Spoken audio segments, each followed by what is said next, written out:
ఉదయకాలం వాక్య ధ్యానం నిమిత్తమై నిర్గమకాండము 5వ అధ్యాయము 5వ వచనం.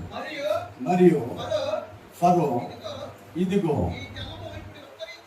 ఈ జనము ఇప్పుడు విస్తరించి ఉన్నది, వారు తమ బరువులను విడిసి తీరికగా ఉన్నట్లు మీరు చేయిస్తున్నారని వారితో అనెను.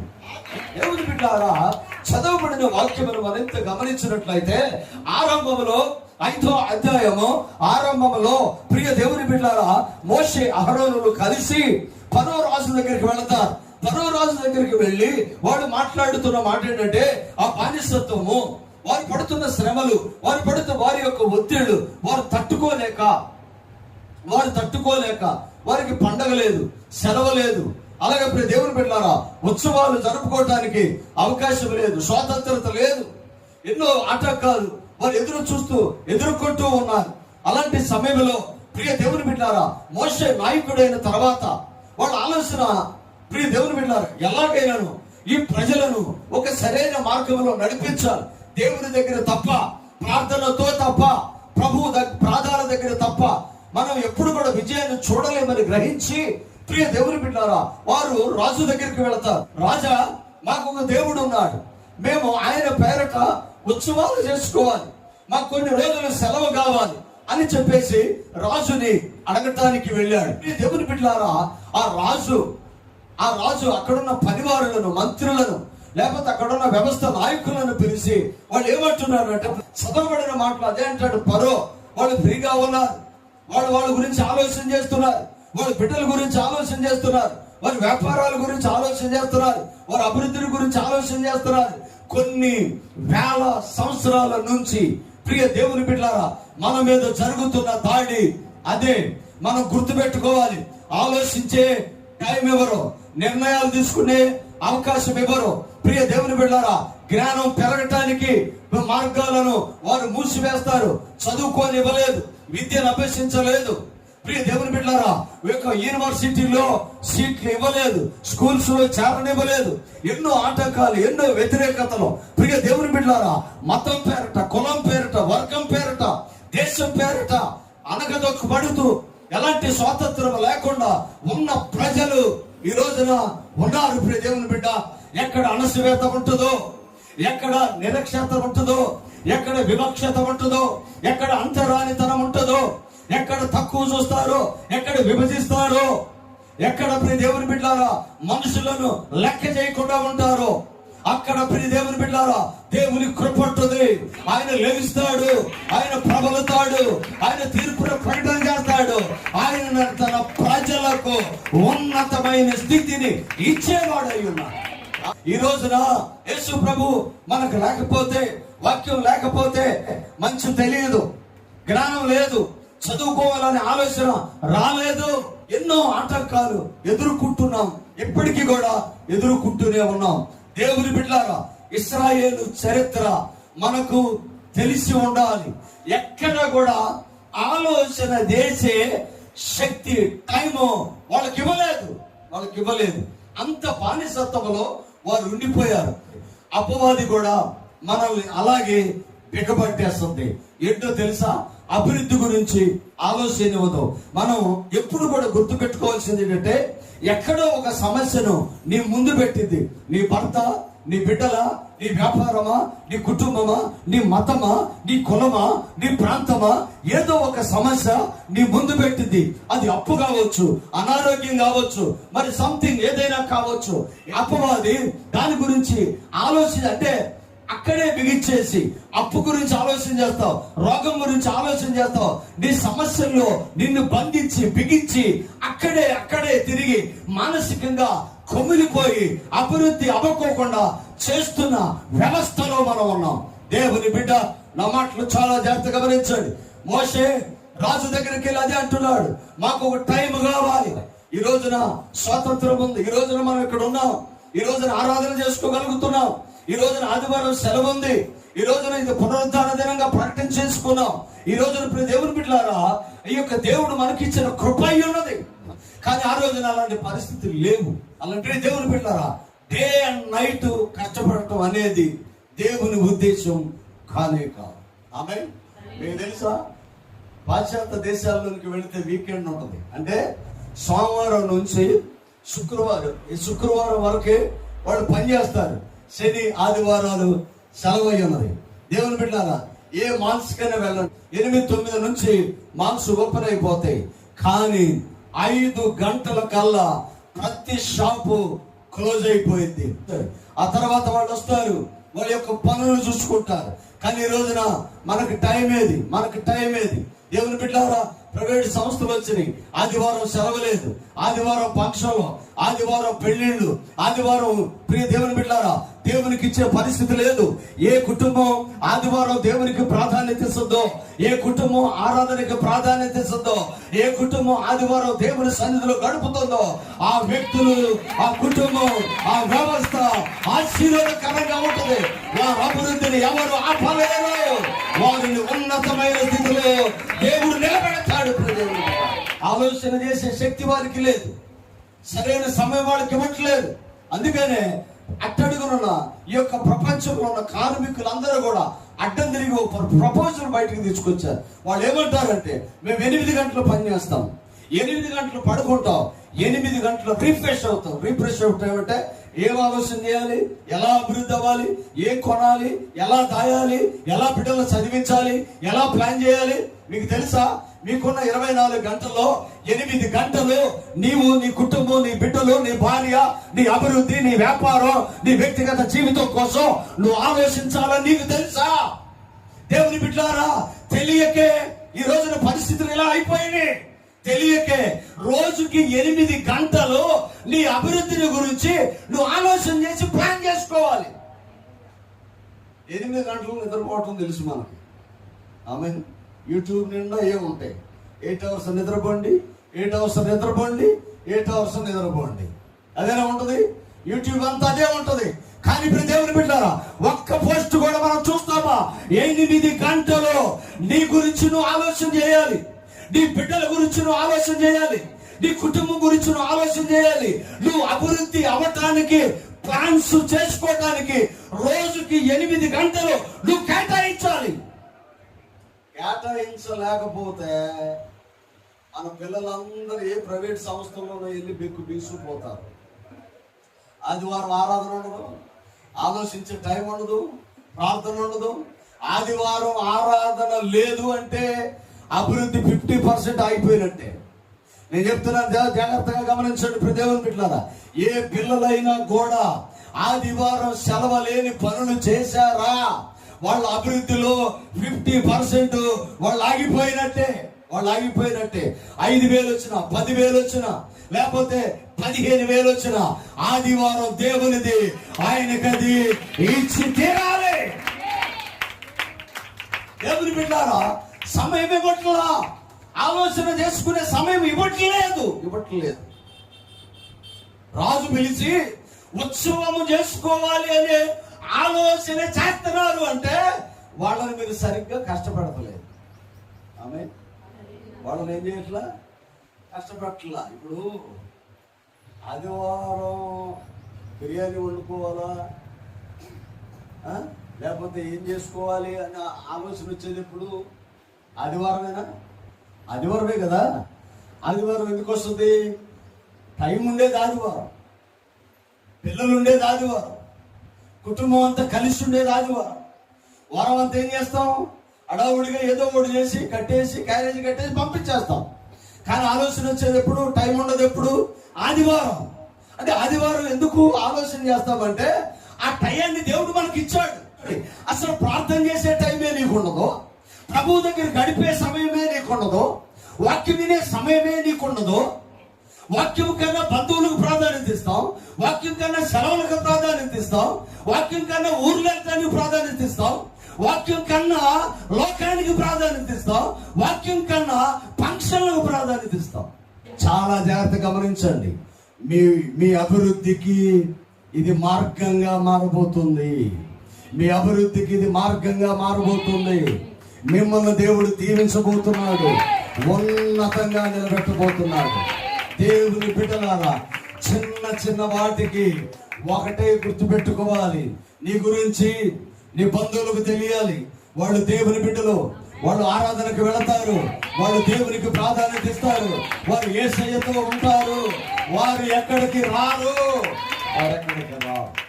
అపవాది చెప్పే మాట ఏంటి తెలుసా? ఆమె హల్లెలూయా. ఫరో సైనికులను పిలిచి, పోలీసులు పిలిచి వాళ్ళతో అంటున్న మాట ఏంటంటే, వీళ్ళు ఉత్సవాలు చేసుకోవాలనే ఆలోచన చేస్తున్నారు అంటే వీళ్ళను నువ్వు సరిగ్గా కష్టపడతలేదు. ఆమె హల్లెలూయా. నాతోనే ఉన్నారా? వీళ్ళను నీవు సరిగ్గా కష్టపెడతలేదు అని అంటూ ఎప్పుడైతే ఆజ్ఞ జారీ చేశాడో వాళ్ళకి సంబంధించిన రా మెటీరియల్ అందరూ వాళ్ళే సమకూర్చుకొని వాళ్ళే దేవుని బిడ్డలారా అన్నిటినీ లెక్క ప్రకారం అప్పచెప్పాలి. నేను ఈ మధ్యకాలంలో నేను వింటున్నది ఏంటంటే 5,000 మంది ఉన్న ఉద్యోగం ఆ యొక్క ఇండస్ట్రీలో అందరినీ మానేసి 1000 మందితో చేపిస్తున్నారు అంట. ఎంతో మందితో చేయించవలసిన పనులు కొద్ది మందితో చేయించుకునే పరిస్థితుల్లోనికి నెట్టివేయబడ్డారు. కారణం దేవుని బిడ్డలారా ఆలోచన చేసే పరిస్థితులు లేవు. మన జీవితంలో మనం గుర్తుపెట్టుకోవాల్సినది, యేసయ్యకు ఎప్పుడైతే ప్రాధాన్యత ఇస్తావో అప్పుడు దేవుడు నిన్ను దీవించుతున్నావు. దేవుని బిడ్డలారా వాడు అడుగుతున్న మాట ఏంటంటే, అరణ్యంలో ఉత్సవం చేసుకోవడానికి వెళుతున్నామంటే వాళ్ళ మీద దాడి చేయటం మొదలు పెట్టాడు రాజు. దాడి చేసి రకరకాలుగా హింసిస్తూ ఉన్నాడు. కానీ ఇప్పుడు దేవుని బిడ్డలారా హింస ఎక్కడ ఉంటుందో, ఒత్తిడి ఎక్కడ ఉంటుందో, ఆటంకం ఎక్కడ ఉంటుందో, అణసివేత ఎక్కడ ఉంటుందో అక్కడ దేవుని కృప ఉంటుంది. అక్కడి నుంచి వ్యవస్థను దేవుడు ఆశీర్వాదకరంగా మార్చేవాడు ఉన్నాడు. ఆదికాండం 47:27 చూడండి. ఆదికాండం 47:27 చూడండి. ఇశ్రాయేలు ఐగుప్తు దేశమందలి, గోషాను ప్రదేశమందలి వారు నివసించేది. అందులో వారు ఆస్తి సంపాదించుకొని సంతాన అభివృద్ధి అయ్యి మిగుల విస్తరించింది. దేవుని బిడ్డ నా మాటలు చాలా జాగ్రత్తగా గమనించండి. రాజు అణిసివేస్తున్నారు, మంత్రులు అణిసివేస్తున్నారు, అధికారులు వ్యతిరేకంగా నిలబడ్డారు, దేశంగాని దేశంలో ఉన్నారు. దేవుని బిడ్డారా పని గంటలు లేవు, ఆలోచించే పరిస్థితులు లేవు, వాళ్ళు రెస్ట్ తీసుకునే పరిస్థితులు లేవు. అయినను దేవుడు తోడుగా ఉన్నాడు గనక వారి అభివృద్ధిని ఎవడు ఆపలేకపోయాడు. ఇప్పుడు వారు ఏమైపోయారంటే ఆమె హల్లెలూయా ఆస్తి సంపాదించారంట. ఎలా దీవించబడ్డారు నేను చెప్తున్నాను. చరిత్రలో యూదుల చరిత్రను ఎక్కడైనా చదివితే ప్రియ దేవుని బిడ్డలారా వారి అభివృద్ధికి కారణం ప్రపంచ దేశాలను మొత్తాన్ని శాసిస్తున్నారు వారి పంటలు, వారి అభివృద్ధి, వారి వ్యవసాయం, వారి యొక్క ఉన్నతమైన వారి ఆయుధాలు, వారు కలిగిన సమస్తమును చూస్తే ప్రియ దేవుని బిడ్డలారా ఇశ్రాయేల్ దేశం ఎంతో తెలుసండి. హైదరాబాద్ జనాభా అంత ఉంటారు. దగ్గర ఎంత ఉంటారు? హైదరాబాద్ జనాభా అంత ఉంటారు. అక్కడ వాళ్ళ అభివృద్ధిని చూడటానికి రాజశేఖర రెడ్డి గారు వెళ్తారు, వాళ్ళ అభివృద్ధిని చూడటానికి చంద్రబాబు నాయుడు గారు వెళ్తారు, వారి అభివృద్ధిని చూడటానికి నరేంద్ర మోడీ గారు వెళ్తారు. వారి అభివృద్ధి ఎంతగా ఉంటుందంటే సముద్రం నీళ్లు మనకి పనికిరావు, కానీ వాళ్ళకు మంచి నీళ్లు అలాగే చెప్పుకుంటూ వెళ్తే వాళ్ళు ఆ అభివృద్ధి ఎలా ఉంటుందంటే ఎంతో కష్టపడి దేవుడు ఒక ప్రణాళిక ప్రకారం వాళ్ళు నడిపిస్తున్నాడు. ఎందుకో తెలుసా?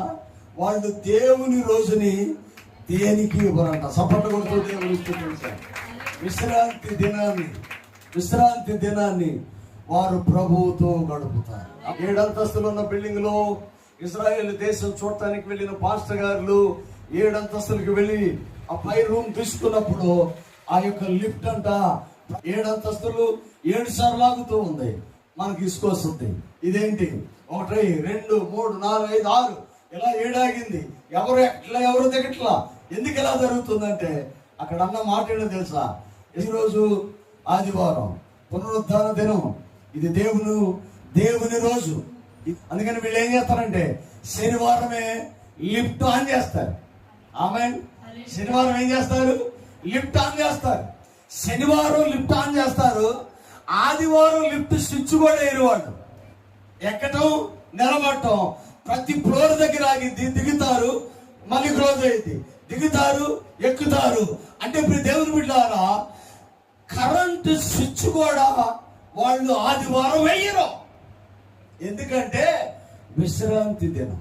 శాసనాలు మాకు ఇష్టం, నీ అధికారం మాకు ఇష్టం, నీ రాజరికం మాకు ఇష్టం, కానీ మా దేవుడు ఉన్నాడు, ఆయన తినమన్నది తప్ప మేము తినము అంటాడు. అన్ని దేశంలో దానియేలు పరిశుద్ధతను కోల్పోలేదు, పవిత్రతను కోల్పోలేదు, దేవునికి ఇచ్చే సమయాన్ని ఇవ్వకుండా మానుకోలేదు. దేవునికి సింహాలు సహితము దానియేలుకు తల వంచినవి. నువ్వు నిలబడి చూడు, సమస్యలు తల వంచుతవి, దేవుడు నిన్ను తలగా ఉంచేవాడై ఉన్నాడు. నమ్మిన వాడు రెండు చేతుల పైకి సఫలం పడుతూ దేవుడిని చూపించాడు. దేవుని బిడ్డ, నీ ప్రాధాన్యత ఎవరికి ఇస్తున్నావు? నీ సమయాన్ని ఎవరికి ఇస్తున్నావు? నువ్వు ఎవరికి దేనికి ప్రాధాన్యత ఇస్తూ ఉన్నావు? బాప్తిసం తీసుకున్న వాళ్ళకి ఇది ఒక పెద్ద సమస్య. నువ్వు కలిసిపోయావుగా, నువ్వు ఈ ఫంక్షన్కి వస్తే మాతో పాటు భోజనం చేస్తే నీకు నాకు బంధుత్వం, లేకపోతే మీ ఇంటికి మేము మా ఇంటికి మీరు రావద్దు. ఒక కుటుంబం పోయిద్ది, అంతేనా? ఒక కుటుంబం పోయిద్ది. ఇక్కడ 300 మంది ఉన్నారు, అందరూ బంధువులేదా? ఫంక్షన్ పెట్టుకుని పిల్లలు నువ్వు భయపడాలి. మేము వస్తాం, మేము బయలుదేరితే 300 మంది వస్తాం. ఆళ్ళీళ్ళు రాని అవసరంలో, ఆళ్ళీళ్ళు మనకు అవసరంలో.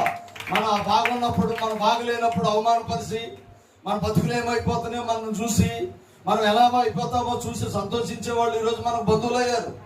వాళ్ళ కోసం అన్ని మానుకుని వెళ్తున్నాం. అవి మనం గుర్తుపెట్టుకోవాలి. ఈరోజు నీకు బంధువులే కావాలనుకుంటే ఇక్కడ 300 మంది బంధువులు ఉన్నారు. వాళ్ళు 500 అవుతారు, 1000 మంది అవుతారు.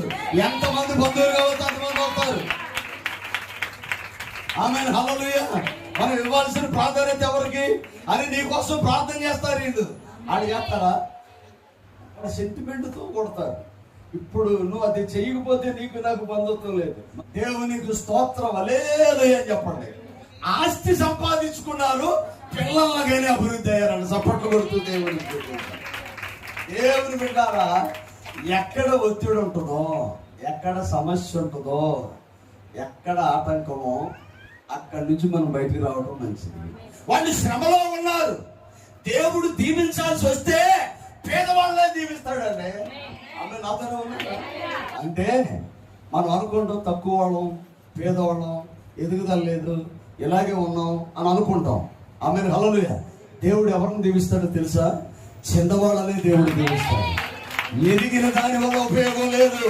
ఎదగాలని ఆశ ఉంటే, దీవించబడాలని ఆశ ఉంటే, అభివృద్ధి అవ్వాలని ఆశ ఉంటే, ఉన్నతంగా నిలబడాలని ఆశ ఉంటే ఖచ్చితంగా దేవుడు నీ జీవితంలో ఆశీర్వాదకరంగా. శ్రమలో ఉన్నప్పుడు వాళ్ళు అభివృద్ధి అయ్యారు. ఎలా అభివృద్ధి అయ్యారు? సమస్యలలో ఉండి వాళ్ళు జాగ్రత్త పడ్డారు. పిల్లలు అభివృద్ధి అయ్యారంట. తర్వాత ఏంటి? ఆస్తిని సంపాదించుకున్నారంట. దేవుని బిడ్డారా, మనలో ఆ కసి రావాలి. ఈ రోజున లేదు అని ఎవరైతే అంటున్నారో వాళ్ళు తలెత్తుకునే రీతిగా ఉన్నతంగా దేవుడు నిన్ను నిలబెట్టాలి. దానికోసం ప్రయత్నం చేయండి. అద్భుతమైన ఆశీర్వాదాలు ప్రభు మీకు ఇస్తాడు.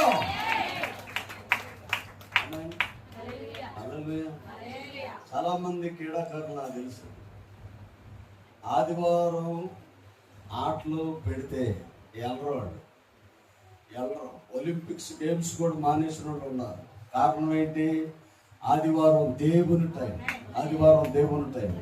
ప్రఖ్యాత ఫుట్బాల్ ప్లేయర్ దేవుని బిడ్డ, ఆయన పేరు నాకు కరెక్ట్గా గుర్తులేదు. ఆయన ఆ సంవత్సరం ఆయన క్రైస్తవుడు, బాప్తిసం తీసుకున్నాడు, విశ్వాసంలో కొనసాగుతూ ఉన్నాడు. ఆ సంవత్సరం ప్రపంచంలో 5 సంవత్సరాలకు ఒక్కసారి జరిగే ఒలింపిక్స్ గేమ్స్లో ఆ రోజు ఆయన ఫుట్బాల్ ఆ యొక్క ఆట ఆదివారం పడింది. షెడ్యూల్ ఆదివారం పడింది. అప్పటికే కొన్నిసార్లు ట్రై చేశాడు, అవకాశం రాలేదు. రాకొచ్చింది. మంచి ప్రాక్టీస్లో ఉన్నాడు. పాల్గొంటే ఖచ్చితంగా గోల్డ్ మెడల్ వస్తుంది. కానీ ఏ రోజు వచ్చింది? ఆదివారం వచ్చింది, ఏం చేయాలి? దేనికి ప్రాధాన్యత ఇవ్వాలి? దేవుని బిడ్డలారా, ప్రార్థన చేసుకున్నాడు, దేవుడిచ్చిన ఆలోచన. ఆమేన్, హల్లెలూయా. ఈరోజు ఆదివారం దేవునికి ఇవ్వాలి. అవసరమైతే మరొక అవకాశం దేవుడు ఇస్తాడు, ఇవ్వకపోయినా పర్వాలేదు, కానీ ఆదివారం దేవునికి ఇవ్వాలని ఆ ఆటలో పాల్గొనటం ఆగిపోయాడు. చాలా మంది తప్పుడు నిర్ణయం అనుకున్నారు. 5 సంవత్సరాలు మరలా ఇట్టే తిరిగి వచ్చినాయి. 5వ సంవత్సరం ఆమేన్, హల్లెలూయా, మరలా ఆయనకు అవకాశం వచ్చింది. అది ఆదివారం కాదు, రెగ్యులర్ రోజు. ఆ రోజును ప్రార్థన చేసుకుని గ్రౌండ్ లోకి వెళ్ళాడు. ఉన్నతంగా గెలిచి ప్రపంచ గోల్డ్ మెడలను ఆయన స్వాధీనపరుచుకున్నవాడై ఉన్నాడు. దేవుని బిడ్డ, ఆమేన్, హల్లెలూయా. ఆ రోజు నేను గతసారి ఆ యొక్క సేల్ ఒలింపిక్స్ లో నేను పాల్గొని ఉంటే ఆ రోజు నాకు గోల్డ్ మెడల్ వచ్చేదో లేదో నాకు తెలియదు, కానీ ఆ రోజు నేను ఆదివారం దేవుని మందిరానికి వెళ్ళి ప్రార్థన చేసుకుని దుఃఖపడ్డాను. ప్రభువా, నీవు ఇచ్చిన రోజు నీకు ఇచ్చాడు అనుకున్నాను. ఈ రోజు దేవుడు నాకు అవకాశం ఇచ్చాడు. ఇది దేవుని కృప ఉన్నది. సపోర్ట్ కొడుతూ దేవుని స్తుతించం. దేవునికి మహిమ, దేవునికి మహిమ, దేవునికి మహిమ. వాళ్ళు బిడ్డలు కన్నారంట, ఆస్తిని సంపాదించుకున్నాను. ఎక్కడ? శ్రమలో వాళ్ళు ఉన్నప్పుడు చేసిన పని. 3వ రిఫరెన్స్ చూడండి, ద్వితీయోపదేశకాండం 1వ అధ్యాయము 10వ వచనం చూడండి. మీ దేవుడైన యెహోవా మిమ్ము విస్తరింపజేసెను గనుక నేడు మీరు ఆకాశ నక్షత్రముల వలె విస్తరించి ఉన్నారు. కిందకు వస్తే, మీ పితరుల దేవుడైన యెహోవా మీ జన సంఖ్యను 1000 రెట్లుగా ఎక్కువ చేసి, అందుకే మనం ప్రార్థన చేస్తాం, ప్రభువా 1000 రెట్లుగా ఆశీర్వదించు. దేవుని బిడ్డలారా, మీ దేవుడైన యెహోవా మిమ్మల్ని విస్తరింపజేసెను. ఆమేన్. ఎలా దీవించాడంట? 30 దంతలు కాదండి, 30 దంతల రోజులు పోయినాయి, 60 దంతల రోజులు పోయినాయి, 100 అంతల రోజులు పోయినాయి.